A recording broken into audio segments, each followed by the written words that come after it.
ప్రపంచ ఆర్థిక వేదిక 47వ వార్షిక సదస్సులో పాల్గొనేందుకు ముఖ్యమంత్రి చంద్రబాబుకు వరుసగా మూడో ఏడాది ప్రత్యేక ఆహ్వానం అందింది. వచ్చే ఏడాది జనవరి 17 నుంచి 20 వరకు దావోస్లో ఈ సదస్సు జరగనుంది.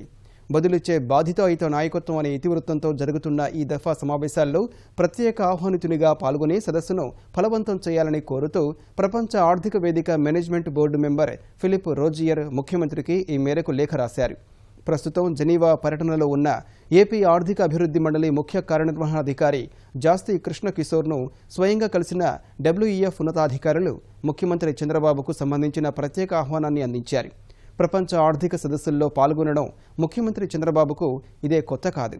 అనేక సంవత్సరాలుగా వరుసగా ఆయన దావోస్ సదస్సులకు హాజరవుతున్నారు.